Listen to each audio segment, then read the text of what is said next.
नमस्कार। आज हम मोनिश पबरई की उस जबरदस्त प्लेबुक को समझने वाले हैं जिसमें बताया गया है कि कम से कम बल्कि लगभग जीरो रिस्क पर वेल्थ कैसे बनाई जा सकती है। तो चलिए सीधे इसमें उतरते हैं। अब ये बात सुनने में थोड़ी उल्टी लगती है ना? क्योंकि हमें तो हमेशा यही सिखाया गया है कि हाई रिस्क हाई रिटर्न, ज्यादा कमाना है तो ज्यादा जोखिम उठाना पड़ेगा। लेकिन पबरई इसी सोच को पूरी तरह से पलट देते हैं और यही उनकी पूरी फिलॉसफी का सेंटर पॉइंट है। और इसी फिलॉसफी का नाम है धांधो। मतलब ऐसे दांव लगाओ कि अगर जीते तो बहुत बड़ा जीतो और अगर हारे भी तो नुकसान ना के बराबर हो। बस यही एक लाइन, यही एक सोच इस पूरी रणनीति की जान है।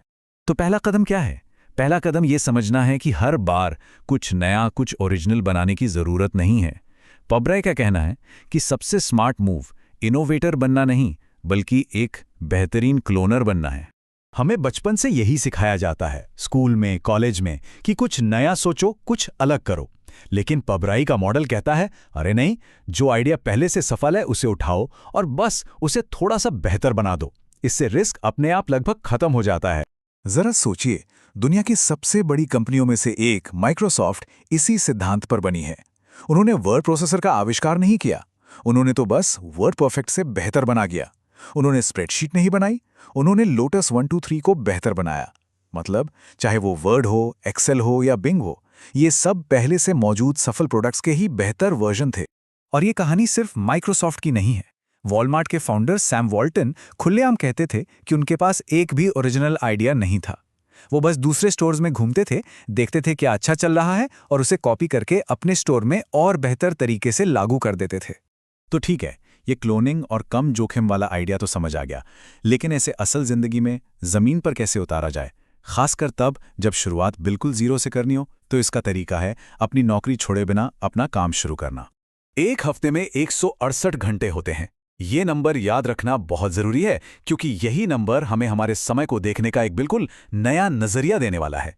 देखिए, ज्यादातर लोगों का हफ्ता कुछ ऐसा ही होता है। करीब 56 घंटे सोना, 40 घंटे नौकरी और 36 घंटे घर के या दूसरे जरूरी काम। इन सब के बाद भी हमारे पास एक बहुत बड़ा चंक बचता है, लगभग 36 घंटों का खाली समय।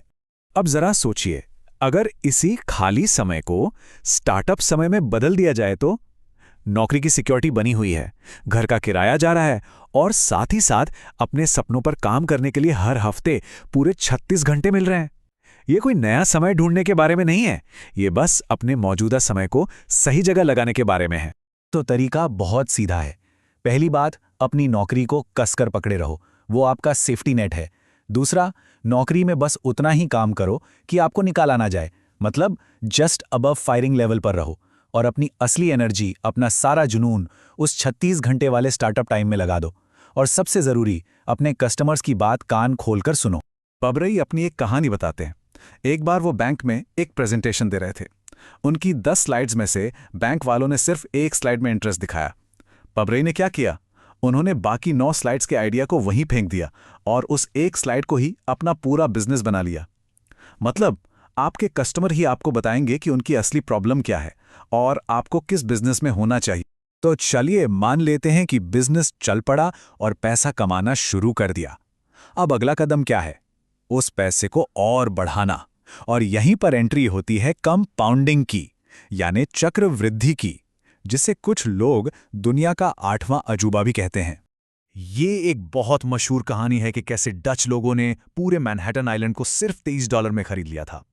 सुनने में ये इतिहास का सबसे खराब सौदा लगता है ना? लेकिन जरा रुकिए और देखिए कि समय और कंपाउंडिंग का जादू क्या कर सकता है। इसको समझने का एक बहुत ही सरल सा नियम है, रूल ऑफ 72।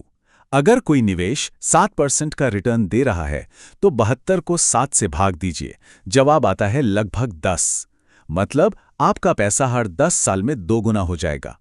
ये छोटा सा फॉर्मूला हमें वक्त के साथ बढ़ने वाली ग्रोथ की ताकत दिखाता है। अब वापस उस $23 पर आते हैं।